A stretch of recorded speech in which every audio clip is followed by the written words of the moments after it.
धार विधानसभा की सीट का मुकाबला अब रोमांचक हो चुका है। आपको बता दें, निर्दलियों के कारण चतुष्कोणीय यह चुनावी मुकाबला हो गया है। बागी प्रत्याशियों के कारण भाजपा और कांग्रेस के दोनों के मुकाबले के साथ साथ अब नतीजों में परिवर्तन आ सकता है और खेल भी बिगड़ सकता है। खेल खराब होने की भी संभावनाएं ज़्यादा हो चुकी है। आपको बता दें, विधानसभा चुनाव के जैसे जैसे तारीख नज़दीक आ रही है, वैसे ही जिले में सबसे बड़ी हाई प्रोफाइल सीट अब धार विधानसभा बन चुकी है।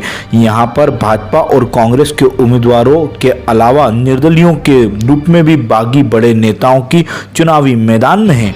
धार की सीट पर कुल 12 उम्मीदवार मैदान में हैं। इस बार की बात की जाए तो जिसमें भाजपा के नेता राजीव यादव, कांग्रेस के नेता की बात की तो बालमुकुंद सिंह गौतम के अलावा बागी नेता कुलदीप सिंह बुंदेला ने भी अपना फॉर्म दाखिल कर निर्दलीय के रूप में अपना चुनाव लड़ने की बात कही है। साथ ही साथ आपको बता दें, नाम वापसी के बाद अंतिम तारीख तक यह बात रही कि कोई फॉर्म उठाएगा, लेकिन किसी ने भी प्रत्याशियों ने फॉर्म वापस लेने नहीं पहुंचे। इसी के साथ अब धार का विधानसभा चुनाव एक अलग ही अंदाज में देखा जा रहा है। दोनों प्रत्याशियों के साथ साथ निर्दलीय भाजपा और कांग्रेस के प्रत्याशियों की जीत के समीकरणों को बिगाड़ने का जो मामला सामने दिख रहा है, इससे अब यह अनुमान नहीं लगाया जा सकता है कि सीधी सीधी कांग्रेस और बीजेपी की लड़ाई है। यहाँ पर इन सीटों के अलावा भी जो निर्दलीय 2 प्रत्याशी खड़े हुए हैं, वह इन दोनों प्रत्याशियों की स्थिति को गड़बड़ कर सकते हैं। और साथ ही आज हमने हमारी मीडिया टीम के साथ विधानसभा के कुछ लोगों से, राजनीतिक दलों से भी बात की है। तो अब देखना होगा कि किस तरह से आम जनता और राजनीतिक दलों का किसके तरफ। धार जिले की जो राजनीति चल रही है वर्तमान में, स्थिति बहुत अलग। टिकट वितरण के बाद आरोप प्रत्यारोप से लेके खिलाफत भी आई और कुछ लोगों ने फॉर्म भी उठा लिए, लेकिन कुछ स्थिति बदल चुकी है। अब बदलने के बाद फॉर्म उठ चुके हैं। अब जो स्थिति है, इस स्थिति में आप लोग क्या सोचते हैं, क्या मानते हो? हमारा ये सोचना है सर कि परिवर्तन तो प्रकृति का नियम है। परिवर्तन बहुत जरूरी है। इतने साल से एक ही वंश है और राज कर रहा है यहाँ पर। उनकी मनमानी चल रही है, उनके मनमाने काम करते हैं। उसके बाद में जीतने के बाद आज तक मुझे नहीं लगता कि शायद इन लोगों को ऐसा काम किया हो जिससे इनको वोट दिया जाए। और कुछ काम भी किए हैं तो अधूरे पड़े हुए हैं। और आप ये तो अभी हाईवे पर गाँव में, आप इंटर गाँव में करेंगे जिला में बहुत दूर देंगे। और इसके बाद भी हमारे विधायिका हैं, उनको इस गांव में आते हैं 2-3 नाम याद, कहीं और जाओ 2-3 नाम याद। अगर कोई फंक्शन करवाता है या कोई कार्यक्रम करवाता है कि हम विधायक को इस बहाने देखेंगे या इस बहाने कोई हम सहयोग प्रदान करें, तो उनका किनारा हमारा तो टाइम नहीं है। बोले हमारे ये 2 लोग आ रहे हैं, तो इस कारण जनता नाराज है। और अभी इतने साल तक कर रहे हैं और हर साल घोषणा करते हैं कि मेरा आखिरी चुनाव है, अब मैं नहीं लड़ूंगी, मेरा आखिरी चुनाव है। वर्मा जी कहते हैं हाँ अब नहीं लड़ेंगे, फिर आ जाते हैं। अभी इन्होंने लड़की का नाम दे दिया है। तो जो कार्यकर्ता काम कर रहे हैं वो क्या करेंगे? राजू यादव ने इतने साल तक काम कर रहे हैं और बीजेपी का काम कर रहे हैं, संगठन का काम कर रहे हैं। मशाल यात्रा वही निकालता है, लोगों को जागृत करता है, संगठन में काम करता है। आज वो है, कल हम भी आएंगे। तो ये वंशवाद चलता रहा तो हमारा क्या? पार्टी हमसे क्या करवा रही है? नहीं, लेकिन आप दोनों की पार्टी के खिलाफ नहीं है, हम व्यक्ति और वंशवाद के खिलाफ हैं। आप पार्टी के खिलाफ नहीं हो, तो अगर इस स्थिति में आप सबकी लड़ाई में अगर तीसरा व्यक्ति आ जाता है, फिर उस स्थिति में क्या होगा? तो वही होना है ना। और समझ तभी संगठन को आगे लगे कि नहीं यार अपन कुछ गलत कर रहे हैं। तो संगठन और ये व्यक्ति क्यों नहीं इस चीज को समझ पा रहा है? जब इतनी सारी बातें पूरी विधानसभा समझ पा रही है, जनता समझ पाई है, संगठन क्यों नहीं समझ पा रहा? संगठन भी इसे समझ पा रहा है कि वर्मा जी जो मीना वर्मा मैडम तो यहाँ पर मजाक बने हुए हैं और इनके जो हस्बैंड आगे मंत्री हैं वो वहाँ से कुछ टिकट मिटा के यहाँ टिकट ले आते हैं। जबकि यहाँ की जनता समर्थन में जो जुलूस निकला है वहाँ से देख के समझ रही है। और वहाँ से देख के जो अधिकारी बैठे हैं नेता बैठे हैं उनको समझना चाहिए युवा शक्ति को क्या जरूरत है। और इस बार हो तो तीसरे नंबर ही आएंगे।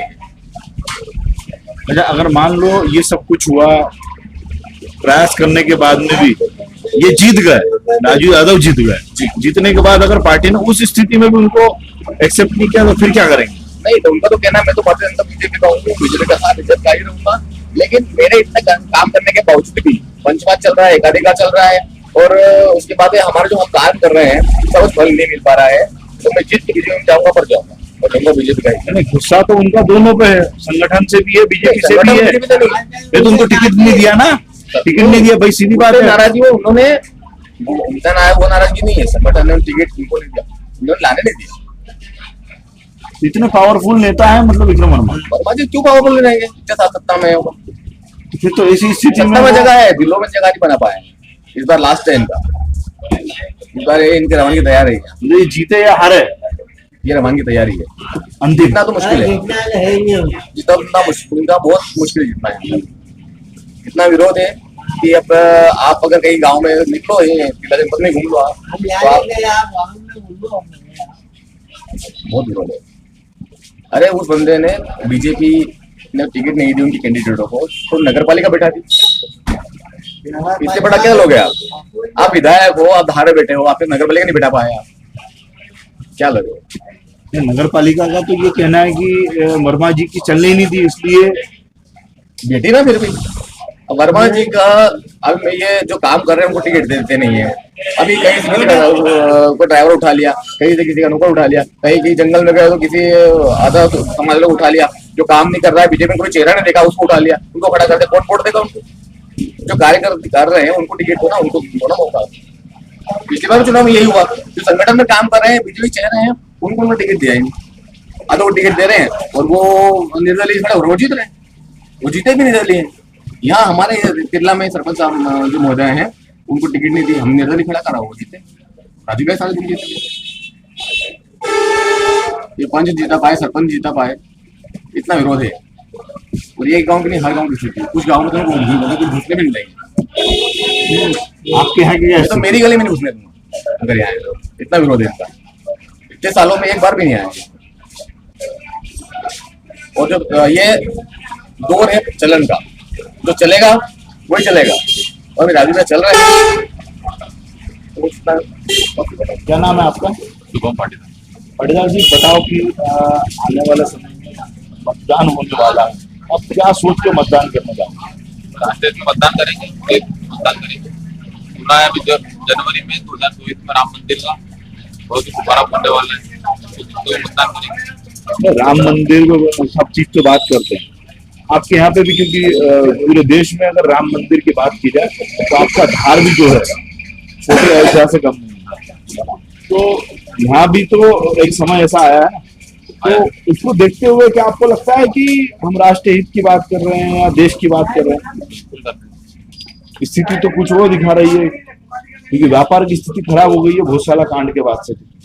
व्यापार की स्थिति आप देखो, पुरानी धार और अभी की धार, व्यापार देखो आप, पहले रात को 11 बजे दुकानें बंद हो जाती थी, आज चालू रहती है। क्यों रहती है? ये बीजेपी शासनकाल। 2003 की सड़कें, आज की सड़कें देख लो आप खुद ट्रेवल कर रहे होंगे, गाँव में ट्रेवल कर रहे होंगे, सब दूर प्रधानमंत्री रोड सभी दूर लगभग मेरे हिसाब से बन गए। और हर विधानसभा मात्र ऐसी विधानसभा है जो सड़क विहीन है, मतलब सड़क गड्ढों से भी। अगर हम ये बात आपकी ठीक है, आप बीजेपी को समर्थन भी करते हो, सपोर्ट भी। अब आप कहीं बीजेपी की बात करते हो, यहाँ तो दो होगा, अब इस पे क्या कहना चाहेंगे? मैं बात करना चाहूँगा, ये बात करते हैं परिवारवाद, ठीक, परिवारवाद वाला मुद्दा ला रहे हैं। 2008 में परिवारवाद नहीं दिखा, 2013 में परिवारवाद नहीं दिखा, 2018 में नहीं दिखा, खुद का टिकट कट गया तो परिवारवाद। अरे बारे मेरी नेतागिरी। अच्छा, तो इस स्थिति में क्या परिवर्तन आएगा? आप कुछ भी कर लो भैया, जनता भाजपा को ही वोट देगी, वहां पे कमल का फूल ही दिखता है। लेकिन धार का तो इतिहास है कि एक वोट से हार जीत होती है, और इस तरह की अगर बगावत हो जाए तो फिर उसको क्या? 11,000 तो जीते भी थे, 11,500 थे, 4-3 निर्दलीय भी थे भाजपा से, फिर भी जीते थे 11,500। तो हर बार क्या है, बुंदेला जी के बीच के जो व्यक्ति है, यानी कि कुलदीप बुंदेला, वो भी नहीं काम डालते हैं, हमेशा उठा लेते हैं। इस बार तो उन्होंने भी नहीं उठाया। बुंदेला तो कांग्रेस के है ना। वो तो कोई लोग कहते हैं, जनता ही कहते हैं, हम नहीं कह रहे हैं, तो जनता कहती है कि फुल चाप कांग्रेस है। कहने में क्या है, वोट तो कांग्रेस के ले जाएंगे ना। अच्छा, अगर मान लो आप के बताया बीजेपी की सरकार बनी, तो पीएम किसको देखना चाहिए? शिवराज सिंह चौहान, शिवराज नाम क्या नाम है आपका? जगदीश मुखार्जी जी, बताइए कि वर्तमान में धार विधानसभा में तिरला के आप रहने वाले हो, तो क्या सोचते हो, क्या समझते हो, क्या देख के आप वोट डालने जाओगे? परिवर्तन चाहता हूँ धार विधानसभा में। कैसे परिवर्तन चाहते हैं? विधायक के तौर पर मैं बदलना चाहता हूँ। उसका क्या कारण है? इसका कारण है कि विगत 15 वर्षों से विधायक धार की लीला विक्रम वर्मा है, वो 15 सालों में 15 बार भी इस गांव के अंदर नहीं आई विकास को लेकर, इसलिए अच्छा, अगर विकास को लेके नहीं आई है, मान लिया हमने, मुद्दे क्या रहेंगे मेन? किसी प्रकार का मुद्दा हो जिसको लेके आप सोच रहे हो? मेन मुद्दा तो हमारा भ्रष्टाचार है। ठीक है। भ्रष्टाचार इसलिए है कि विधायक विक्रम वर्मा के 4-5 प्यारे पूरे ब्लॉक को चलाते, परसेंटेज देके, कमीशन देके काम लाते और सड़क, घटिया नाली का निर्माण करते। अभी ज्यादा नहीं, 8 महीने पहले ही हमारे गांव में एक नाली बनी, उस नाली का अभी जाके आपको बता दो ये पैसा लेके जाते हैं और आगे से ऊपर से नीचे तक पूरी सरकारी होती है, तो अधिकारी कुछ नहीं कर पाता है। अच्छा, अगर बात करें तो आपका जो समर्थन लग रहा है, रुझान लग रहा है कांग्रेस की तरफ है, कांग्रेस में ऐसा क्या होगा और बीजेपी में ऐसा क्या गलत हुआ है, इस पे क्या कहो? कुछ हो ना हो, जो यहाँ से चुनाव लड़ रहा है कांग्रेस का प्रत्याशी, वो ज्यादा नहीं तो 15 दिनों में एक बार हमसे जरूर मिलने आता है। इस गांव में गांव के लोगों से जरूर मिलने आता है, इस क्षेत्र के लोगों से मिलने आता है। काम हो ना हो वो तो सब बात की बात है, वो जनता के बीच में खड़ा रहता है। अच्छा, और भी ऐसी चीजें जैसे अपन बात करें लगातार महंगाई को लेके या इस प्रकार की चीजें भी तो है ना? महंगाई उस पे क्या कहेंगे आप? महंगाई तो आबादी के हिसाब से महंगाई तो ना सरकार भाजपा कम कर सकती है ना कांग्रेस कम कर सकती है। महंगाई तो जो रहेगी वो रहना है, वो तो बढ़ती ही जाएगी, कम नहीं होगी, क्योंकि खाने वाले ज्यादा हो रहे हैं, पैदावार वही की वही हो रही है, जमीनें कम होती जा रही है, तो अनाज भी कम हो रहा है, इसलिए इसमें तो कोई कुछ नहीं कर सकता है। किसानों को लेके क्या कहना है? किसान तो बहुत ही ज्यादा परेशान है। कैसे? आज किसानों को खाद की जरूरत है, खाद मिल नहीं रहा। अब खाद की जरूरत, आज DAP की जरूरत है, अभी 8 दिन बाद यूरिया का पानी चालू हो जाए, यूरिया की जरूरत है। अब ये यूरिया का पानी 8 दिन बाद चालू होगा, तो ये 2 महीने बाद हम लोग खाद देंगे तो किसान तो नाराज होगा। वो DAP की आज जरूरत है, ये 15 दिन बाद 15 दिन बाद परमिट आएगा, 15 दिन बाद खाद आएगा। भाई साहब, अपने को मालूम है कि अपने घर में राशन 1 महीने में खत्म हो जाता है, 1 महीने के बाद 4 दिन पहले ही घर वाली बोलते थे यूरिया वाला हाथ किराने की दुकान पे जाकर राशन लेके आते हैं।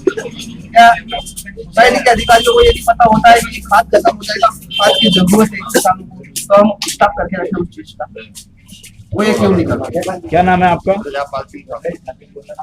आप अभी थोड़े दिन बाद जब वोट डलने वाला है तो क्या सोच के वोट डालने जाओगे? सरकार से बड़ी अपेक्षा, क्या अपेक्षा है?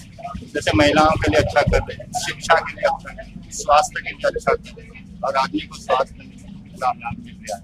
आयुष्मान कार्ड सब कुछ चालू है और अच्छा महसूस कर रही है सरकार। विकास काफी हुआ है, रोडें बने हैं, स्कूलें बनी है, शिक्षा का स्तर सुधरा है, आगे भी सुधरेगा।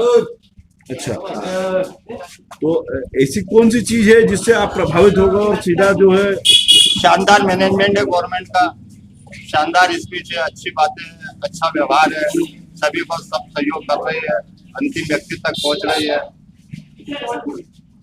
हर अंतिम व्यक्ति तक योजना का लाभ मिल पा रहा है? देखिए, कुछ जगह कुछ खामी उसको दूर करने के उसके प्रयास है और वो करेगी, ये हमारा विश्वास। अच्छा, आप CM किसको चाहते हो? CM तो जो पार्टी का मैनेजमेंट होगा, संगठन का मैनेजमेंट होगा, वही नाम आएगा। शिवराज सिंह तो है ही है। बाकी अगर कोई ऐसी चीजें होती है, बनती है पार्टी संगठन के अंदर बनती है, तो एक अलग चीज हमारे हमसे दूर है वो चीजें। बाकी हमको शिवराज सिंह नहीं, पिछली बार तो ऐसा नहीं हुआ था और परिवर्तन हो गई थी, सरकार कांग्रेस की आ गई थी। हाँ, वो हवा था, ऐसा एक हवा आई थी, उस हवा में बह गए थे लोग।